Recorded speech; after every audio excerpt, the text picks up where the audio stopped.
Olha, deixa eu falar uma coisa importante para vocês. Nós estamos vivendo eu quero fazer uma reflexão, não quero ficar falando muito de outras pessoas. Eu fiz essa introdução porque sempre tem gente nova nos canais, para que vocês tenham cuidado. Você que está chegando, tenha muito cuidado comigo, com o Flávio. Você não me conhece, não conhece o Flávio. Você não sabe se eu estou usando palavras aqui para tentar convencê-lo você a vir para minha seita, a comprar meus livros, fazer uma viagem comigo. Até porque eu acho que eu nunca divulguei uma viagem minha em hangout nenhum. As pessoas descobrem, não preciso, sabe? Evento, raramente eu divulgo isso. Então, não é o meu objetivo. Essa entrevista com o Dani, que mesmo, muita gente se surpreendeu. Nossa, você compartilhou gratuitamente? Claro, não tem nada, estou fazendo minha obrigação. Eu pesquiso e quando eu posso compartilho gratuitamente, vai ter momentos que não, de repente eu vou fazer um evento com pessoas, preciso cobrar. Conferência Global 21 Minutos que nós fizemos ano passado custou uma fortuna, não vou dizer o valor aqui, mas foi um valor estratosférico, assim, foram 60 conferencistas de 10 países. Então, e ainda assim eu coloquei todas as 60 conferências gratuitamente na rede. Só que quem perdeu não podia ver de novo, né? Aí se a pessoa quisesse ver de novo, ela tinha que comprar acesso, mas estava tudo grátis. Aí muita gente comprou acesso para ver de novo. Ao longo de um ano, termina agora em novembro. Depois, parte dessas conferências, aos poucos eu irei torná-las públicas na rede. Aí tem conferência do mundo todo. Umas 3 ou 4 eu já tornei públicas na rede, tá? Tá no meu canal no YouTube. Então, assim, então quando eu digo essas coisas, é com o objetivo de que você se situe, não se deixe ser enganado por ninguém. Nem por mim, nem por ninguém. Não é porque alguém começou falando de física quântica, de budismo, de extraterrestre. Por exemplo, se eu disser, eu já tenho, e aí eu não sou hipócrita, eu já tenho uma boa argumentação, uma boa base de conhecimento. Se eu começar aqui a dizer que eu sou um extraterrestre encarnado na Terra em missão, eu crio uma das maiores instituições do Brasil com milhares de seguidores. Uma vez perguntaram para o Paulo Coelho, ele também disse isso. Ele disse, você já imaginou se eu quisesse me postar como guru, com a quantidade de livros que eu vendo, eu teria aqui uma ordem esotérica com 1 milhão de seguidores. Então, assim, por quê? Porque as pessoas gostam. O fato de você falar que é ET, que canaliza, que está recebendo espírito, não sei, isso faz da pessoa algo diferente, algo especial. E parte de nós gosta de acreditar em alguém que é diferente. Se ele é só igual a mim, com conhecimento, não é tão legal. Mas se ele canaliza, diz que foi abduzido, fala com alienígenas, recebe espírito, olha, é médium. Ele recebe o espírito do doutor, sei lá quem, entendeu? Recebe Jesus. Tem gente que fala que Jesus, recebe mensagem de Jesus, de Abraão, de Davi. Imagina só. Isso é uma palhaçada, imagina esse tipo de coisa. Imagina só. Tem gente que não fala nem com o vizinho, que recebe mensagem de Davi, meu Deus do céu. Então, assim, a gente fala isso para que as pessoas... tem hangouts que a gente não toca nesses assuntos, né? Mas hoje eu estou tocando para que a gente desperte. Então, por exemplo, nós estamos vivendo uma era, esse vai ser o eixo principal do que eu quero falar para vocês hoje, são quase 8 horas. A gente começou quase 7 horas. Que é o seguinte, nós estamos vivendo a era da profanação do sagrado, que não tem nada a ver com religioso. Muita gente com discurso contra o sagrado. Então, assim, o que é o sagrado, Alcione? Eu vou explicar o que é o sagrado. O sagrado são os códigos de sabedoria revelados, manifestados por uma hierarquia de seres elevados, por Deus, pelo Criador, às humanidades terrestres, para que essas possam atingir um estado de iluminação e retornar às estados celestiais superiores, de onde elas caíram, de onde elas migraram há muito tempo. É o grande retorno à casa celestial do Pai. Todas as tradições religiosas da face da Terra, seja hindu, budista, islâmica, mesmo organizações, Rosa Cruz, maçonaria, teosofia, lojas mágicas, tudo tem como objetivo religar o homem a Deus. Quem fala o contrário, desconsidere, porque isso é uma unanimidade praticamente, tá? Ou seja, de reconectar o homem a Deus. Porque esse reconectar o homem a Deus quer dizer nos fazer evoluirmos e atingir essas estados celestiais superiores. A Cabala, por exemplo, fala muito disso. A grande jornada do homem de retorno às estados celestiais superiores. Como é que se dá esse retorno? Através do nosso despertar, do nosso acordar para essas realidades superiores e deixar de estar aprisionado a essa grande roda de ilusão que nos aprisiona.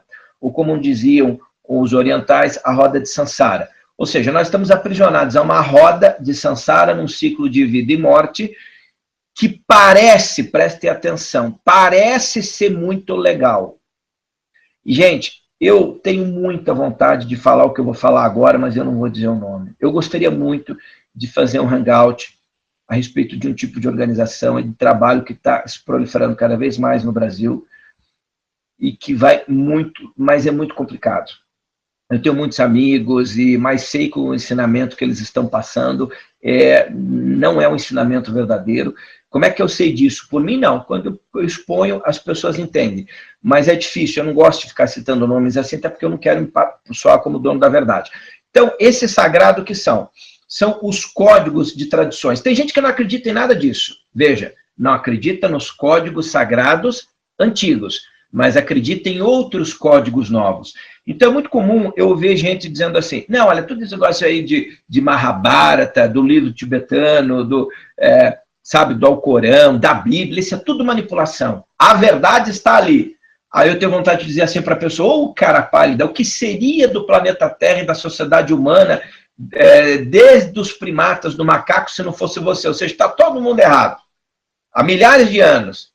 E os céus deixaram que nós fôssemos iludidos e enganados, feito cordeirinhos até hoje. Então a verdade não está em nada, está onde? Não, a verdade está no caminho. E quando você vai olhar aquele caminho, é um caminho de gente, de pessoas loucas, desequilibradas mentalmente, que deviam estar todas internadas no hospital psiquiátrico e não falando de novas verdades.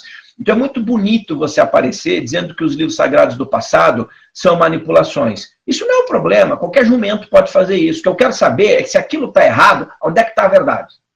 Me mostra, então, com coerência, com fatos, com argumentos, com tratados filosóficos. Eu escrevi uma Bíblia, tem 2.000 páginas aqui. Aquela lá não vale. Opa, me dá, eu vou ler. Eu irei lê-la. Daqui a 6 meses eu te digo o que eu penso, com conteúdo inteligente. Por exemplo, tem alguns trabalhos, são raríssimos, mas são interessantes. Eu não falo contra todos. Alguns trabalhos. Eu citei aqui num dos hangouts anteriores, um livro que foi revelado, que tem não sei se a revelação toda dele é verdadeira, mas o nível de entendimento daquela obra não é para qualquer pessoa. Não foi um idiota que escreveu aquilo ali. Foi, no mínimo, uma pessoa assim mais culta, como talvez eu conheça meia dúzia ao longo da minha vida. Extremamente culta. E claro que não foi ele, mas se tivesse que ter sido, seria uma pessoa dona de um conhecimento nas áreas da física, da astrofísica, da astronomia, linguística, da cultura egípcia, judaica, tibetana, sabe? Alguém com uma bagagem extraordinária. Eu me refiro ao livro do Conhecimento, As Chaves de Enoque, do Dr. James Hurtak. Mas como é que Hurtak diz? O conhecimento não é meu. Eu tive uma experiência de ser levado a estados celestiais superiores e lá, pelo profeta Enoque, me foram reveladas 72 chaves de conhecimento. Ele escreveu o livro do conhecimento. Agora, o que é o livro do conhecimento dele? O que o livro fala nas 72 chaves de conhecimento? Ele valida todas as escrituras sagradas do Antigo Testamento e do Novo Testamento. Ah, mas então qual é a função desse livro? Aprimorar algumas coisas. Perceba. Ela valida tudo, inclusive as coisas que nós não entendemos, e diz, não, aquilo pode estar errado mesmo, mas o importante é que valida os códigos egípcios, não só da Torá e dos Novos Evangelhos, os códigos enviados ao povo tibetano. Você tem gente hoje querendo jogar tudo isso fora. Então eu deixo uma pergunta a você que me acompanha. A quem interessa invalidar os livros sagrados do passado, das histórias das grandes civilizações? Se questione a respeito disso. A quem interessa invalidar a Torá, os evangelhos de Jesus, a tradição tibetana?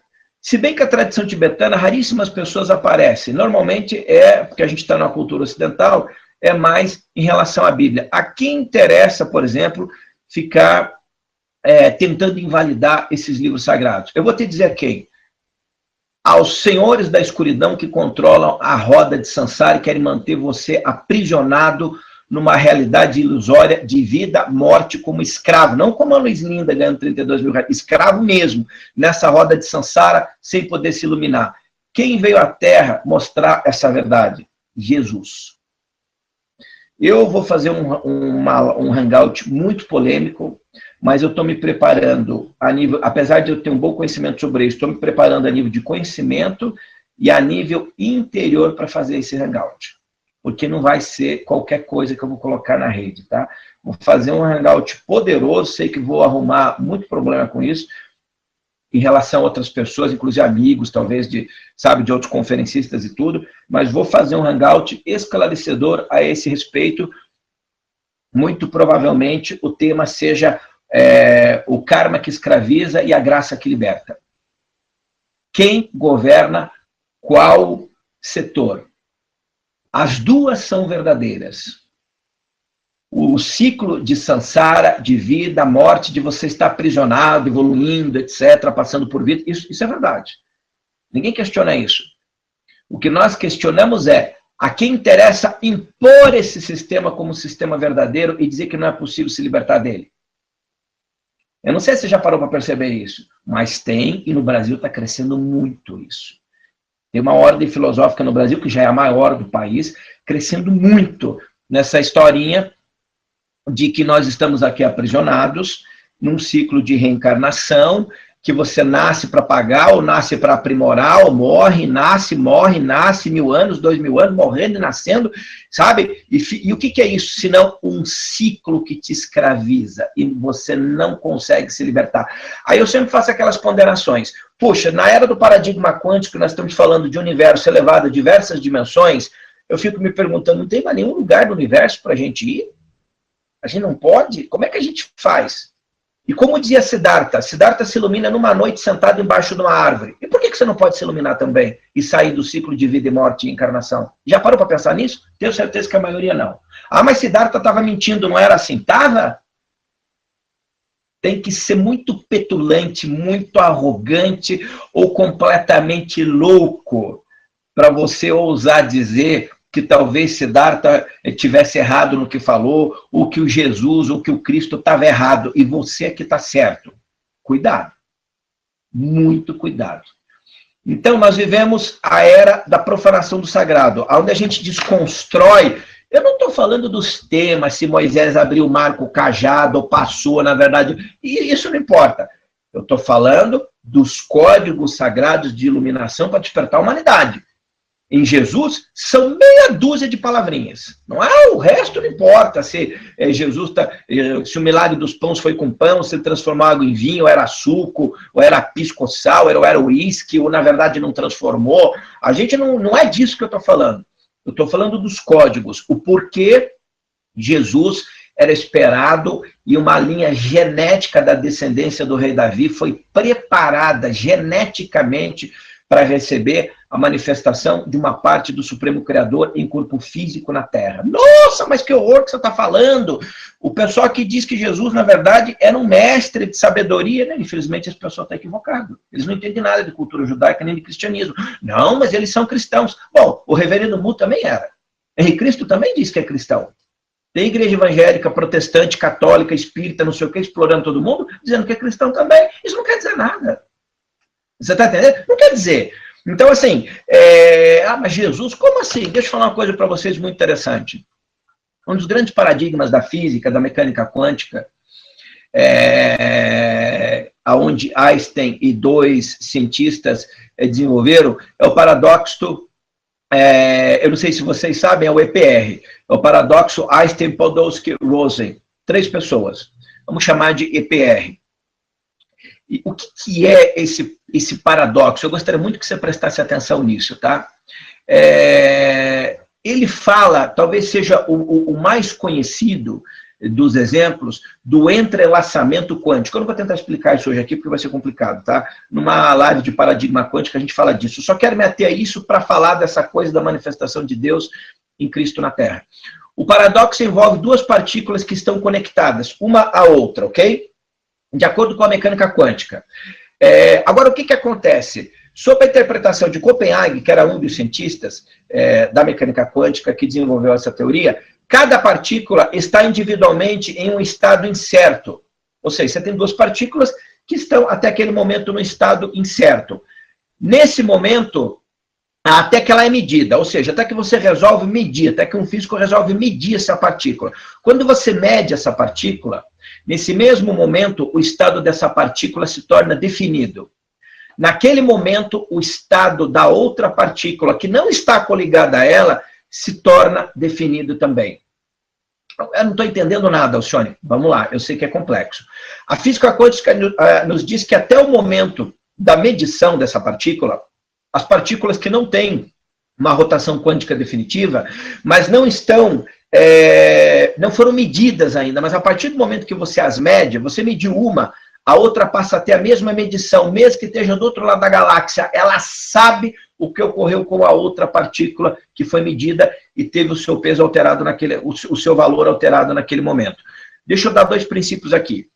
Assim, nós podemos medir o spin da partícula A, por exemplo, vamos chamar de partícula A ou B, sabendo com certeza qual o valor teremos que medir o spin B da partícula. Se você medir a partícula A, parece que a partícula de spin quântico obtém uma definida medida, ou seja, você mediu o A, ela ficou com uma medição definida naquele momento. Mas a B não tem que estar com essa mesma medida, porque você não a mediu ainda, você está medindo a partícula A. A B você não está medindo. A partir do momento que você mediu, ela ficou com uma medida definida. Agora, o que os físicos não sabem é que, de uma forma absolutamente assombrosa, a partícula B assume a mesma medida da A, mesmo que não estejam conectadas. Não entendi nada, Alcione. O que você está querendo dizer? Eu estou querendo dizer que cada uma dessas partículas tem um outro recíproco, uma espécie de alma gêmea, uma contrapartida em algum lugar do universo, mesmo que esteja do outro lado da galáxia. E quando uma delas sofre alteração, a outra se altera também. Isso é assombroso e assombra ainda hoje os físicos. O que isso tem a acontecer com o papo que você está falando? Tem a acontecer com o seguinte, gente. E não é o tema do lado da Hangout de hoje, a gente vai falar isso nesse Hangout sobre karma e graça que eu quero fazer, tá? Nisso eu vou falar. Por exemplo, a dificuldade que nós temos de entender toda a manifestação do Cristo na Terra como uma manifestação da divindade. Como se nós temos partículas que em partes diferentes do universo atuam como uma só, ainda que sejam interdependentes, qual o problema de nós aceitarmos, por exemplo, que o Supremo Deus Criador, uma inteligência maior do universo, pudesse fazer incursões aos reinos inferiores da criação e parte dele mesmo se manifestasse em corpo físico na Terra? Nenhum. Zero. A gente tem experimentos mais complexos com que isso hoje, gente. Pelo amor de Deus. Nós estamos falando de uma inteligência de universo elevada a dezenas de dimensões. Nós estamos na era do paradigma quântico. E as pessoas... tem gente que, sabe, gosta de temas complexos. Não. E não entende essas coisas. Então, por exemplo, quando nós falamos... Estou citando especificamente, por exemplo, a tradição judaico-cristã, nós temos um mergulho da divindade nos reinos inferiores da criação que se dá em uma descendência que geneticamente foi preparada para ele se manifestar na pessoa do homem aí que nós conhecemos, que foi Jesus. E que disse, antes que Abraão existisse, eu sou. E que ressuscita no 3º dia. As pessoas, o morreu, foi para a Índia. Nessa bobagem que um maluco chamado Ossendovsky, que era um filósofo russo, ligado a comunismo e a socialismo, que queria destruir o cristianismo, criou, tem gente que acredita. Não, o túmulo de Jesus está em Caxemira, na Índia. Nessa bobagem tem um monte de gente que acredita. Mas na história verdadeira, da tradição, daquele que mudou a face do Ocidente nos 2 últimos 1000 anos, a gente não acredita, é bobagem. Tem gente que merece ser enganado, merece ser explorado, continua seguindo esses malucos. Você está no lugar que precisa estar. Tem gente que é uma ameba, me desculpa, Flávio, me desculpa você que não merece ouvir, se merece ser enganada porque não consegue fazer um exercício simples de consciência. Como é que eu posso acreditar num cara que diz que Jesus não morreu crucificado, que fugiu, enganou todo mundo? Veja bem, porque além de não ter sido crucificado, então é a maior picareta da história da humanidade. Saiu escondido, José da Arimateia pegou o corpo dele, botou umas plantinhas, ele tirou o time, porque senão os discípulos iam matar ele. Como o senhor não morreu? O senhor tinha que ter morrido. Então enganou a gente, iam cair de pau em cima dele, ainda ele pegou lá, subiu no jumentinho, foi correndo para a Índia, não sei quantos milhares de quilômetros, viveu lá sozinho até o fim da vida, morreu. Ainda pediram para colocar lá, eu sou o Cristo que viveu na Terra Santa. É preciso ser muito retardado mental para acreditar nesse tipo de coisa. E esse tipo de gente merece estar nesse estado de retardamento mental. Então, até que um dia um sopro divino, porque não será homem, será um sopro divino que vai acordar essa pessoa. Então, assim, então a gente não acredita. Nós vivemos na era exata da profanação do sagrado, que não está se dando só pelas pessoas que não têm fé, ou pelos picaretas esotéricos, mas pelas instituições religiosas que estão profanando a verdadeira essência do sagrado. Como é que se profana? Comercializam, vendem. O que era de graça e deveria ser ensinado de graça. Jesus dizia na época que o povo estava morrendo por falta de conhecimento. Nós hoje estamos padecendo de falta de conhecimento. A gente tem muita informação. Tem informações aí absolutamente extraordinárias, mais loucas possíveis. E ainda assim, as pessoas estão morrendo por falta de conhecimento. Conhecimento é uma coisa, informação é outra. Informação, você senta na frente de um cara, um dia, eu estava vendo esse físico, o cara é físico de uma faculdade em São Paulo. Eu acho que da USP, físico da USP, tentando contra-argumentar que a Terra é plana. Gente, era umas 2 horas da madrugada. Eu vou confidenciar vocês, e eu gosto de falar dessas confidências, porque me deixa cada vez mais humano, cada vez mais longe de ser conhecedor de alguma coisa. E eu fiquei ali vendo uns 15 minutos aquele cara, porque alguém me mandou o vídeo, né? Era um amigo, Alcione, eu não ouço esse tipo de coisa, mas não tinha o que fazer, fiquei vendo lá. 15 minutos depois, 2 horas da madrugada, você sabe que por um lapso de segundo, gente, vocês vão dar risada, mas é verdade, eu falei, pô, e se esse cara tiver certo? Depois eu me corrigi, né? Falei, não, o que é isso? Desliguei aquele troço e fui dormir. Porque eu percebi que se eu ficasse mais alguns minutos assistindo aquele maluco, talvez, não com aquele, mas ia entrar uma dúvida na minha cabeça. Se eu visse mais 5 malucos como aquele, eu estaria dizendo para todo mundo que a Terra é plana. Porque os argumentos convencem, gente. Qualquer pessoa com bons argumentos numa área, por mais que eles não sejam verdadeiros, convence uma outra pessoa, se ela não for muito bem preparada naquela área, com argumentos contrários para refutar o que a pessoa está falando. Então nós estamos vivendo nessa era. Como dizia o Dr. Rupert Sheldrake, que nós precisamos reencantar o mundo. E uma das coisas mais legais que eu dou muita risada, ô Flávio Vale, e eu termino com isso aqui, daí volto para você. Eu entrevisto o Amit Goswami, que é um dos maiores físicos quânticos do mundo. O cara é humilde, reza, medita, se comunica com Deus. Eu vou entrevistar o Dr. Harold Kuhn, maior autoridade do mundo, maior autoridade do mundo. Não é assim, não, maior autoridade do mundo no campo da religiosidade, medicina e pesquisa científica através da cura pela fé. Diretor do departamento da Duke University nos Estados Unidos, departamento de teologia, religiosidade e psiquiatria. Ele é psiquiatra. A Unicamp em São Paulo, o departamento de psiquiatria da Unicamp, médicos do mundo inteiro utilizam o sistema dele no tratamento com o paciente. Aí você sabe o que ele fala para mim?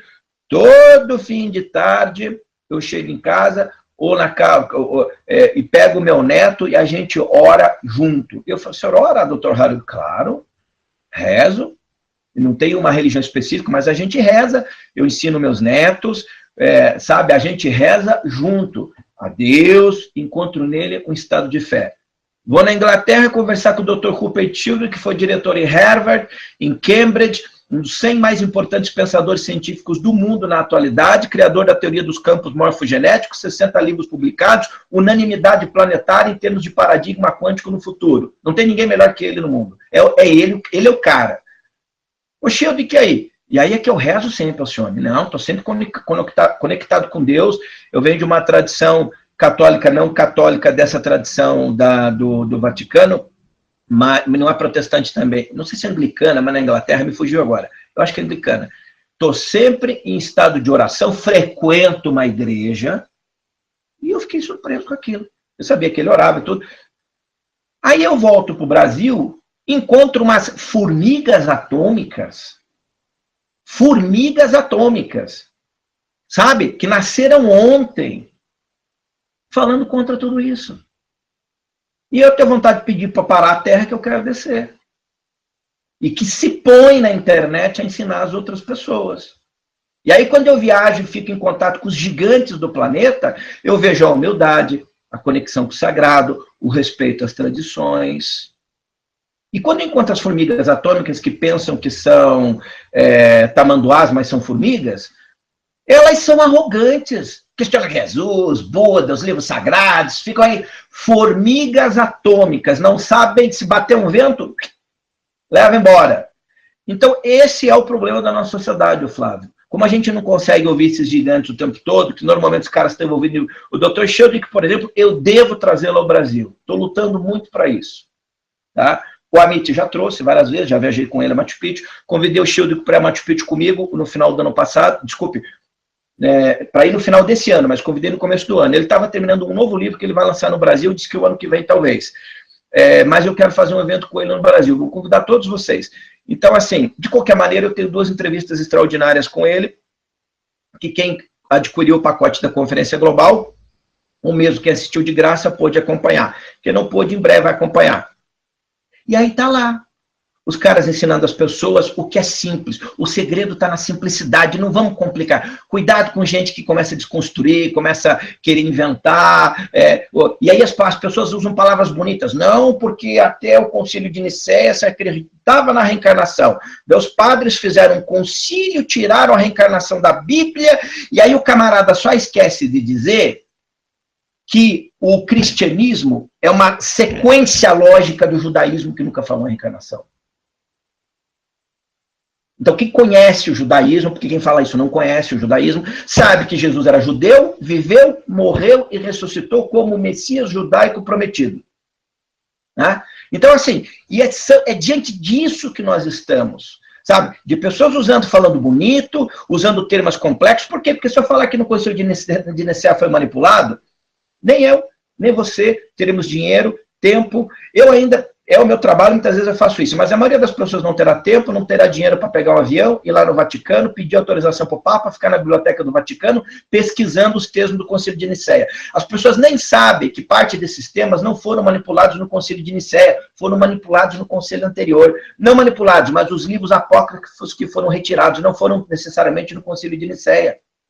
Só que quando alguém aparece falando isso, a gente se encanta. Pô, é legal mesmo, né? Porque, puxa, é verdade, deve ter manipulado tudo. Não, os alienígenas também. Então a resposta é a seguinte: apareceu um troço errado, a manipulação está no Concílio de Nicéia. Então, o Flávio, às vezes, eu vejo essas coisas e chego a acreditar que não resta esperança da luz se manifestar na grande maioria das pessoas, porque nós gostamos de ser enganados. E só o tempo é que traz a devida compreensão das pessoas sobre os aspectos de algumas áreas do conhecimento. E eu acho que é diante desses desafios que nós estamos vivendo hoje, são desafios, de uma certa forma, que a gente não deveria tê-los. A gente deveria estar falando de outras coisas. Nós deveríamos estar gastando nosso tempo falando de amor, de compaixão, da construção de uma sociedade mais justa. Em vez de ficar perdendo tempo falando mal de Jesus, de Buda, dos livros sagrados, da Bíblia, a gente deveria gastar o nosso tempo falando de coisas que podem engrandecer a humanidade, que podem aplacar a dor, porque o ser humano é um sofrimento é um ser em profundo estado de lamento, de dor, abandonado pelos políticos, explorado pelos religiosos, e ainda explorado pelos picaretas esotéricos, explorados nas universidades com essa loucura de ideologia de gênero. Nós somos uma nação quase à própria sorte. Quando nós tiramos, então, o aspecto do sagrado, da conexão com Deus, nós estamos mortos. O fato de estarmos vivos aqui falando não quer dizer nada. Espiritualmente nós já morremos e não sabemos, só falta nos enterrarem. Se nós perdermos isso, eu vou ser muito franco com vocês, como raramente sou nos hangouts, é melhor que nos enterrem antes que a gente aprenda essas bobagens, porque pelo menos estaremos preservando a nossa alma. É melhor que a gente então suma da terra, caia um terremoto sobre a nossa cabeça, que a gente saia antes de acreditar nesse tipo de coisa, porque pelo menos a gente morre fisicamente, mas o nosso espírito ascende a estados celestiais superiores. Ah, mas espírito ignorante não vai para o céu. Tem mais espírito ignorante no céu do que gente evoluída.